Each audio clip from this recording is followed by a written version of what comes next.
लोकनेते वंदनीय मधुकररावजी पिचड साहेब यांचं प्रथम पुण्यस्मरण आणि या प्रथम पुण्यस्मरणाच्या निमित्ताने प्रवचन रूपी ज्यांनी सेवा दिली ते आदरणीय हरिभक्तपरायण विशाल महाराज खुले या कार्यक्रमासाठी आवर्जून उपस्थित असलेले साहेबांचे सहकारी मान्य झोले साहेब, आदरणीय बाबा गांगड, त्याचबरोबर या ठिकाणी उपस्थित सर्वच सन्माननीय व्यासपीठासमोर बसलेली सर्वच मान्यवर बंधू आणि भगिनींनो, खऱ्या अर्थाने आपण बघतोय की वंदनीय पिचड साहेबांचे या प्रथम वर्ष श्राद्धाच्या निमित्ताने खऱ्या अर्थाने हा तमाम या तालुक्यातील तथा तालुक्याच्या बाहेरील वंदनीय पिचड साहेबांवरती प्रेम करणारा समुदाय मोठ्या संख्येने या ठिकाणी उपस्थित झाला।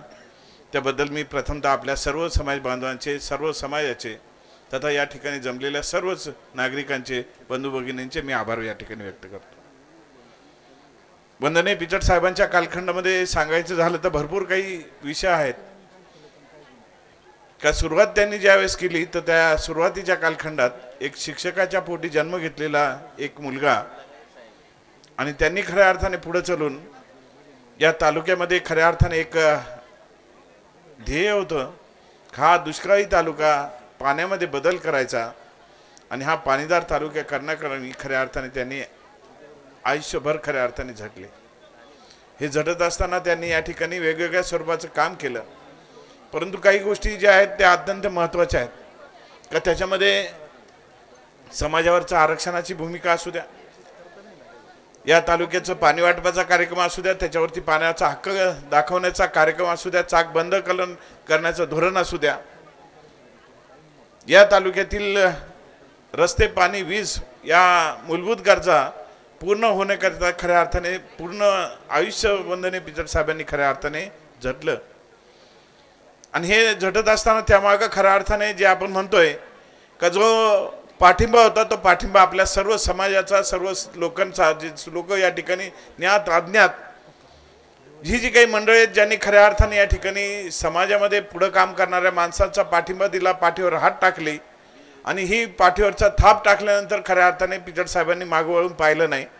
या तालुक्यातील वेगवेगळ्या गोष्टींमध्ये या ठिकाणी पुढे आले आणि पुढे येत असताना या तालुक्यातील प्रश्न समजून घेऊन सभापती ते मंत्रिपदापर्यंत या ठिकाणी कामगिरी केली आणि ही कामगिरी करत असताना आपल्या सर्वांचा पाठिंबा भेटला।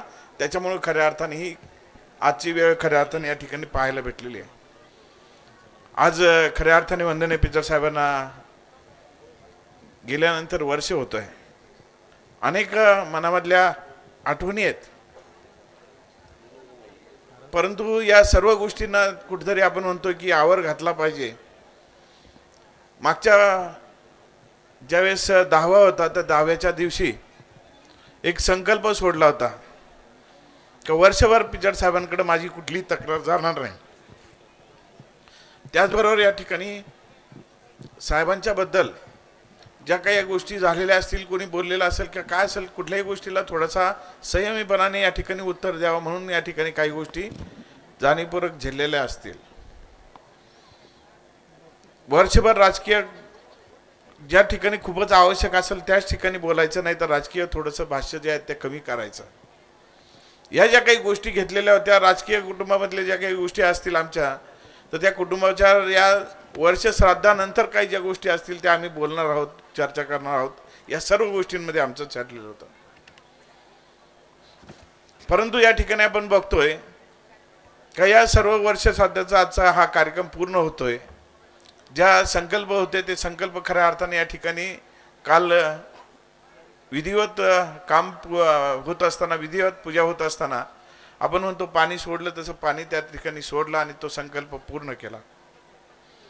आणि हा संकल्प पूर्ण करत असताना या ठिकाणी या जनतेची जी पिचड साहेबांनी शिकवण दिलेली होती का जो समाज, हा तालुका, या तालुक्यातील लोक, नवे नवे तर या राज्यातील सर्व समाज बांधव, गोरगरीब कष्टकरी शेतकरी बांधव याला बरोबर घेऊन याच्या पाठीशी राहायची भूमिका त्यांनी सांगितलेली होती। ती भूमिका घेऊन खऱ्या अर्थाने उद्यापासून मी या ठिकाणी पुढे जाणार आहे।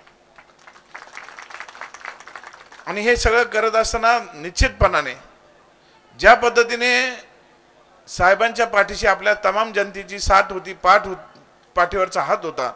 तो हात मला या ठिकाणी आपल्या मदतीची आवश्यकता आहे. ती स्थाप मला या ठिकाणी आपण द्याल ही अपेक्षा या ठिकाणी व्यक्त करतो. खऱ्या अर्थाने या ठिकाणी साहेबांना दिलेले जे वचन होते ते वचनातून मी पूर्ण या ठिकाणी पूर्ण केलेत. परंतु काही संकल्प आहेत या तालुक्यातील पुढे नेण्याच्या दृष्टिकोनातून, ते संकल्प खऱ्या अर्थाने या ठिकाणी पूर्ण करायचे आहेत. या कार्यक्रमाच्या निमित्ताने खऱ्या अर्थाने असंख्य बांधव, खऱ्या अर्थाने आज लग्नाची तिथी होती, काल चंपाषष्ठीचा कार्यक्रम होता.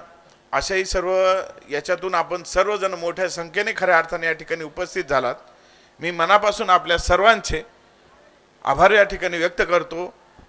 वेळ झाला असेल, थोडासा विलंब झाला असेल, परंतु या विलंबाला दिलगिरी व्यक्त करतो आणि खऱ्या अर्थाने आपण सर्वजण समाज बांधव, सर्वच लोक या ठिकाणी मोठ्या संख्येने उपस्थित झालात. पुन्हा एकदा आपल्या सर्वांचे मी आभार या ठिकाणी व्यक्त करतो. आणि अशीच साथ, जो साहेबांवरती कृपाछत्र होती आपल्या सर्वांची, तोच आशीर्वाद मला राहावा, आमच्या कुटुंबावरती राहावा, एवढीच अपेक्षा या ठिकाणी व्यक्त करतो. आपण सर्वजण पुन्हा एकदा या कार्यक्रमासाठी आवर्जून मोठ्या संख्येने आलात, त्याबद्दल मनापासून आपल्या सर्वांचे आभार व्यक्त करतो. याच ठिकाणी थांबतो. जय हिंद, जय महाराष्ट्र. धन्यवाद.